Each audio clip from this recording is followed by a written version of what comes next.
नमस्कार, आप देख रहे हैं मध्य भारत और मैं हूं आप सभी के साथ आरती। तो चलिए बुलेटिन की शुरुआत कर लेते हैं। मुख्यमंत्री डॉक्टर मोहन यादव ने कारगिल विजय दिवस और इस विजय के रजत जयंती वर्ष के अवसर पर भोपाल के शौर्य स्मारक में भारत माता की प्रतिमा पर नमन किया। डॉक्टर यादव ने शौर्य स्तंभ पहुंचकर शहीदों को नमन किया। मुख्यमंत्री डॉक्टर यादव ने शौर्य स्मारक परिसर में स्थापित सेना के T-55 टैंक का लोकार्पण भी किया। अब शौर्य स्मारक में आमजन द्वारा इस टैंक को भी देखा जा सकेगा। मुख्यमंत्री डॉक्टर यादव ने द्रोणाचार्य सभागार में आयोजित कार्यक्रम में कारगिल युद्ध में शहीद हुए सैनिकों को श्रद्धांजलि दी और कार्यक्रम को संबोधित किया। राजधानी भोपाल के कारगिल विजय दिवस पर हुए मुख्य कार्यक्रम में आज शौर्य स्मारक में मुख्यमंत्री डॉक्टर यादव के पहुंचने पर एनसीसी कैंडिडेट्स ने गार्ड्स ऑफ ऑनर दिया।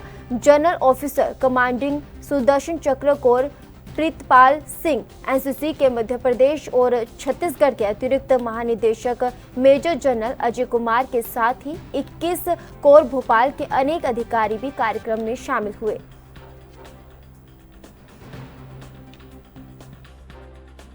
हमारे जाबाज बहादुर सैनिकों ने जो इतिहास लिखा है, यद्यपि अतीत के काल से परमात्मा की कोई कृपा है भारत पर, भारत का पराक्रम, पुरुषार्थ, साहस, शौर्य हजारों साल से दुनिया में अपनी एक विशेष पहचान के कारण से जाना जाता है। ये कारगिल दिवस के अवसर पर ये दौर आज का है, लेकिन कारगिल की शहादत की गंभीरता और बड़ी कैप्टन बत्रा के शब्दों से निकलती है, दिल मांगे मोर।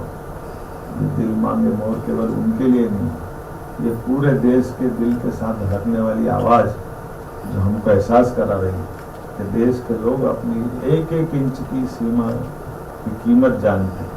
सैनिकों के मन में क्या आ गई हम समझते हैं। इसलिए सच्चे अर्थों में देशभक्ति इसी कारण से जानी जाती है। दुनिया की सबसे बेहतरीन सेनाओं में से कोई है तो भारतीय सेना है। हम तो बात कर रहे हैं।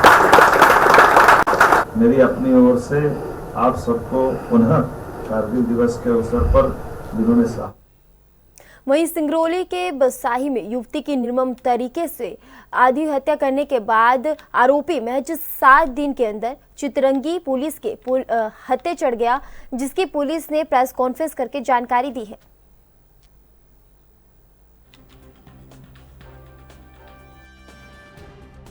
कि रात में एक अधजला सा, आधे से ज़्यादा जला हुआ शव एक बंद कमरे में मिला, ऐसी सूचना प्राप्त हुई। रात की बात है। तत्काल जो है टीम मौके पर पहुंची। मृतक महिला जो है मुस्लिम संप्रदाय की है। नाम उसका निशा उर्फ गुड़िया है। उसका जो शव की स्थिति थी उसको देखते हुए ऐसा लगा कि क्योंकि जनरली जो मेन कॉन्सेप्ट है कि मुसलमानों में मिट्टी देते हैं, तो एक सबसे इम्पॉर्टेंट क्लू जो थोड़ी देर बाद ही मेरे दिमाग में आया कि कहीं न कहीं मारने वाला युवक जो है हिंदू ही होगा, क्योंकि लाश को जला दिया था और उसके पाँव और एक हाथ जो है बचे हुए थे, बाकी सब लगभग जल गया था। और वहाँ पे ऐसा कुछ इन्फ्लेमेबल मटेरियल भी नहीं मिला, ना कोई मिट्टी का तेल, ना कोई पेट्रोल, ना कुछ ऐसा, और बड़ा ही क्लीन था सीन ऑफ क्राइम। तो ये कहीं न कहीं साफ तरह से इंगित कर रहा था कि जो मृतिका है वो बड़े ट्रस्ट में जो है उसने अंदर आने दिया है आरोपी। तो इन बातों को देखते हुए फिर कुछ टेक्निकल एनालिसिस जब अपने द्वारा की गई तो उसमें एक व्यक्ति आरोपी के रूप में सीधे उभरा जो उसके घर से पास में ही रहता था और उससे इसकी काफ़ी लंबी लंबी बातचीत थी। अगल बगल के लोगों से पता चला कि इसका उससे कुछ संबंध भी था। फिर हमने उसको राउंड अप करने में जो है ये 6-7 दिन उसी में लग गए। तो वरना डिटेक्ट तो तभी हो गया था। तो जब आरोपी अपने हत्थे चढ़ा तो उसको अच्छे से पूछताछ जब की गई तो उसने पूरा ब्यौरा बताया। उसे शक था कि वो किसी अन्य के साथ भी जो है बातचीत करती है। इस उसमें जो है वो अपने साथी राम गरीब यादव के साथ, इसका आरोपी का नाम है गुड्डा यादव उर्फ गोड्डा यादव भी उसको बोलते हैं। वो अपने वहाँ एक अपराध में स्थायी वारंटी भी रहा है, तो उसकी तलाश में हम ऑलरेडी थे। तो ये अपने साथी राम गरीब यादव के साथ मिल करके रात में उसके घर में जाता है और वो इनसे परिचित थी, इसलिए उसने आराम से दरवाज़ा खोला और इसने उसको दरवाज़ा खोलते ही फिर उसे मार डाला इससे कुल्हाड़ी से, और वो कुल्हाड़ी भी एज इट इज़ बरामद हुई खून के से लगभग।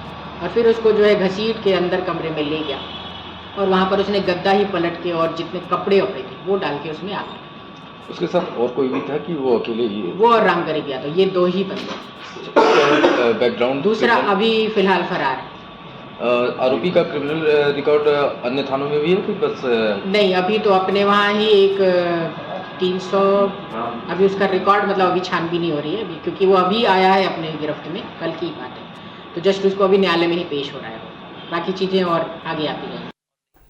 इंदौर भुदनी रेलवे लाइन का काम विगत 7 सालों से चल रहा है। वहीं किसानों द्वारा उक्त जमीन पर विगत 2 माह से तैयार की जा रही फसलों को अब अचानक से हटाने के लिए प्रशासन का बुलडोजर चल गया। इंदौर के सांवेर विधानसभा क्षेत्र के खाती पिपलिया के पास मेल कलमा रोड पर एसडीएम सांवरे और रेलवे अधिकारी पुलिस बल और बुलडोजर लेकर किसानों की फसल हटाने के लिए पहुंच गए, जिससे किसानों में जमकर आक्रोश दिखाई दिया। किसानों ने कहा कि वे विगत 2-3 माह से फसल तैयार कर रहे हैं और अब 2 महीने बाद फसल पूरी तरह से तैयार हो जाएगी, जिसके बाद जमीन पर अधिग्रहण कर लिया जाएगा। किंतु एसडीएम और रेलवे अधिकारी ने प्रशासनिक मजबूरी बताते हुए 2 माह का समय देने से इनकार कर दिया। इस दौरान विधानसभा सांवेर की कांग्रेस प्रत्याशी रही रीना बोरासी सेतिया और सांवेर विधानसभा क्षेत्र में सक्रिय रही प्रदेश कांग्रेस सचिव विजय बंटी राठौर प्रभावित किसानों के साथ सड़क पर बैठ गए और अन्नदाता के संघर्ष में साथ देने की बात कही।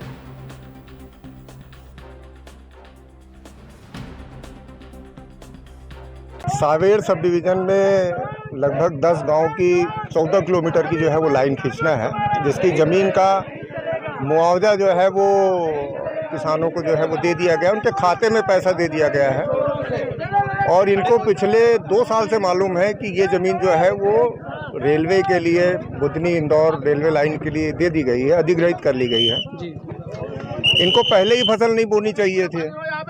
अब इनने फसल जो है वो बोली है और उसके बाद बोल रहे हैं कि 2 महीने बाद हम कब्जा दे देंगे। इसका कोई मतलब नहीं है, क्योंकि रेलवे के जो है वो टेंडर वगैरह भी हो गया है, सब जैसा रेलवे अधिकारियों ने बताया है। अब मौके पर जो है वो पूरा काम जो है चालू होना। अभी तो ट्रेंच वैसे भी जो है वो कोई फसल की जो है नुकसानी नहीं है, वो केवल जो है वो ट्रेंच जो है वो खुदनी है। और उसके बाद जो है रेलवे का काम जो ठेकेदार का काम है वो तो 1-2 महीने बाद ही जो है वो चालू होना है। किसान जो है वो यानी उनकी पूरी बातें जो है वो पूरी शिद्दत के साथ जो है सुनी गई है और शासन को जो है उनकी बात जो है वो पहुंच रही है। ऐसा नहीं है कि उनकी बात नहीं पहुंच रही है। जो योग्य निर्णय लेना है वो शासन स्तर पर लेना है। आज जो है वो कब्जे की कार्रवाई और आज कब्जे की कार्रवाई हम यहाँ करने जा रहे हैं। शासन प्रशासन की ओर से किसी प्रकार के कोई मुआवजे की घोषणा भी या कुछ इस तरह की कोई चर्चा हुई? फसल को लेकर के रेलवे वाले ये कह रहे हैं कि अगर जेसीबी चलती है और उससे जो भी फसल की हानि होती है तो उसका उचित प्रतिकर जो है वो रेलवे वहन करने को तैयार है। इतनी बात बोल दी है तो अब कोई बात रह ही नहीं गई है। किसानों को जो है इसमें सहयोग देना चाहिए, सब कुछ जो है वो करना चाहिए। मौके पर हमने देखा कांग्रेस के नेता भी यहाँ पर आए हुए, तो क्या कहना चाहेंगे? क्या राजनीतिक विरोध भी? मैं राजनीतिक विरोध के बारे में मैं कुछ भी नहीं कहना चाहता, लेकिन सरकार जो है वो हमेशा किसानों के हित में काम करती है, जनता के हित में काम करती है। इसलिए सरकार के जो है वो यानी जो उसका व्यू है सरकार का वो तो हमेशा ही जो है वो जनता फ्रेंडली है। अगर कोई राजनीतिक तौर पे विरोध कर रहा है तो वो ठीक नहीं है। रेलवे लाइन की क्या समय अवधि है और क्या ठेकेदारों का वो सब ये तो अब रेलवे वाले बता पाएंगे। हम तो आज कब्जे की कार्रवाई के लिए जो है आए हैं यहाँ पर और हम कब्जे की कार्रवाई अब प्रारंभ करने जा रहे हैं। हमने पूरी बातें जो है पिछले 2-3 घंटे से किसानों से 1 to 1 जो है वो बातें हुई है और जो उनके हित में जितना भी मैक्सिमम हो सकता था वो सब पूरी बातें की। बस्तर को रेल मार्ग के जरिए राजधानी रायपुर से जोड़ने की मांग कई दशक से लोग कर रहे हैं, लेकिन सरकारी कागजों और घोषणाओं के बावजूद रेल लाइन का काम नहीं हो पा रहा है। बता दें कि दली राजहरा से जगदलपुर तक 235 किलोमीटर रेल लाइन के लिए एक बार फिर बजट में राशि का प्रावधान किया गया है, लेकिन स्थानीय लोग इस घोषणा के बावजूद नाराज हैं। रेल आंदोलनकारियों का आरोप है कि लोहो अयसक के लिए दली राजहरा और रावघाट के बीच पटरी बिछाने का काम केंद्र सरकार गंभीरता से कर रही है, लेकिन दूसरे हिस्से का काम कछुए की चाल से हो रहा है। यही कारण है कि बजट में रेल लाइन को शामिल करने के बावजूद स्थानीय लोगों में नाराजगी कम होने का नाम नहीं ले रही है।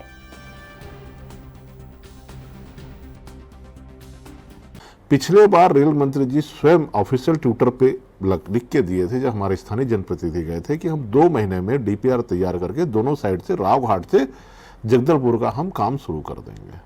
तो ऐसी कोई नया रेल बजट में नहीं जुड़ा है कि रावघाट से जगदलपुर का दोनों साइड से काम शुरू होगा। और आप सरकार से ही पूछ लीजिए कि जिस रेल मंत्री जी ने बोला था कि हम 2 महीने में डीपीआर तैयार करेंगे, डीपीआर का कोई अता पता नहीं। उसके बाद आप देख लीजिए कि रेलवे ने ना तो कोई फॉरेस्ट विभाग को पत्र जारी किया है, ना राजस्व को पत्र जारी किया है।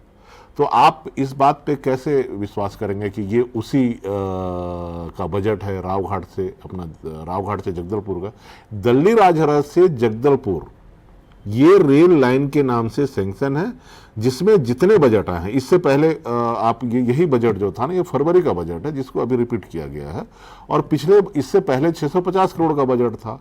तो जो व्यय हो रहा है वो 2 पार्ट में जो काम हो रहा था वो 1 पार्ट के हिस्से के काम के लिए ये बजट है।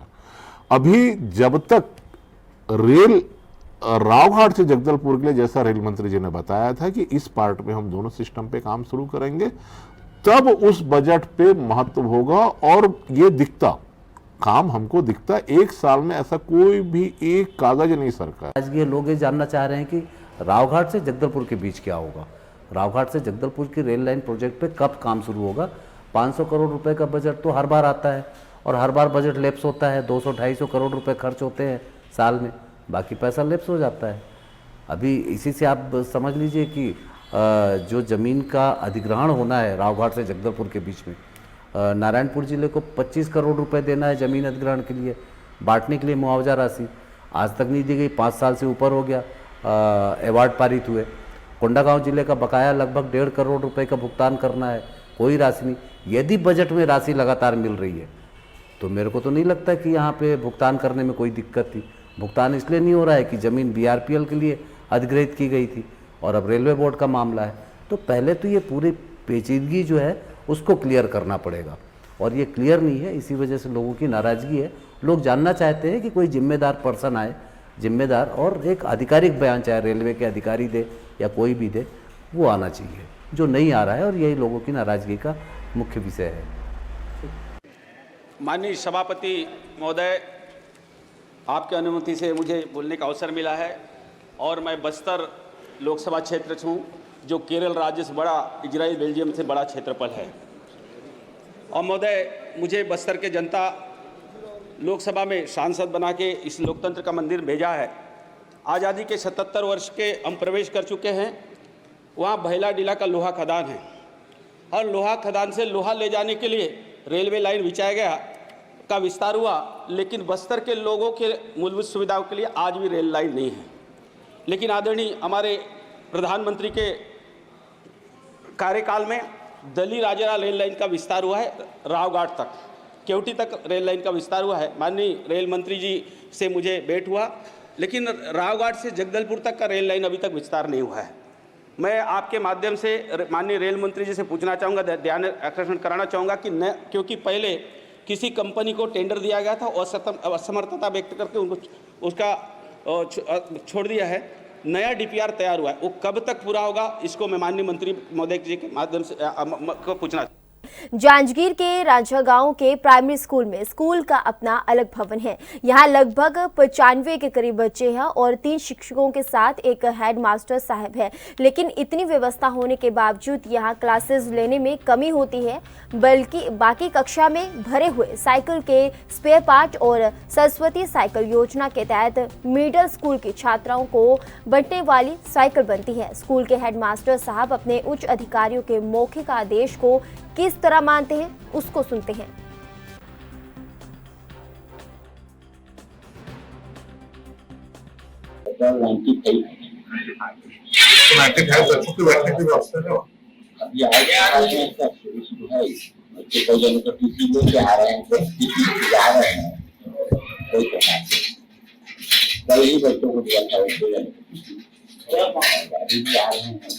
बैठने की व्यवस्था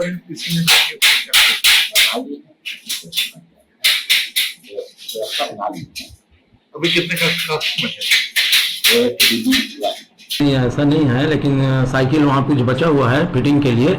लेबर की कमी के कारण कुछ देरी हुआ है और वर्तमान में जो है लेबरों की संख्या बढ़ा दी गई है और कुछ दिन में उसको मरम्मत करके वितरण करा दिया जाएगा। किसके आदेश के तहत वहाँ पर रखा गया है साइकिल को? देखिए, हमारे 5 ब्लॉक में जैसे मांग के आधार पर साइकिल जिला प्रशासन मेरे ही द्वारा बोला गया है कि जहाँ उचित व्यवस्था हो फिटिंग विटिंग करने के लिए ऐसी जगह में साइकिल रखाया गया है। बीओ को मैं निर्देशित किया हूँ कि ऐसी जगह में रखवाइए जहाँ पर फिटिंग विटिंग करने की जो है स्थान पर्याप्त हो, तो बीओ के द्वारा ही वो स्थान चयन किया गया है।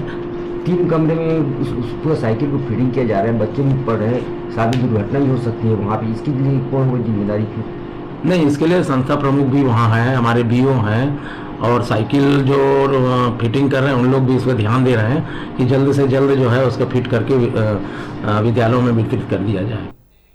भानुप्रतापपुर से बड़ी खबर दलीराई जहरा से भानुप्रतापपुर जा रही ट्रेन दुर्घटनाग्रस्त हो गई। दरअसल क्षेत्र में हो रहे लगातार बारिश के चलते मुल्ला कैंप के पास विशालकाय बरगद पेड़ रेलवे ट्रैक में गिरने से इंजन के पहिया पटरी से उतरा, लेकिन सभी यात्री सुरक्षित हैं।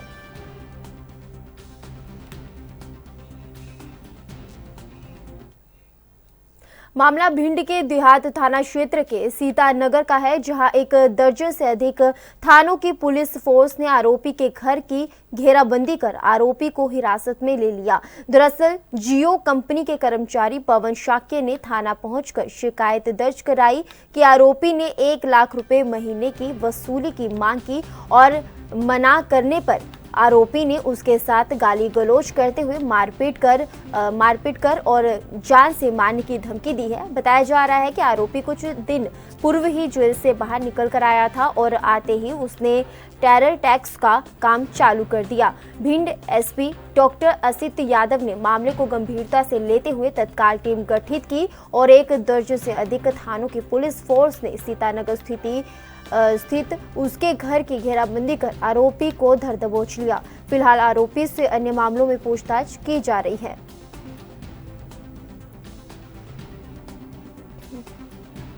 कल एक जियो कंपनी में काम करने वाले पवन शाक्य हैं, उन्होंने एक लिखित आवेदन प्रस्तुत किया।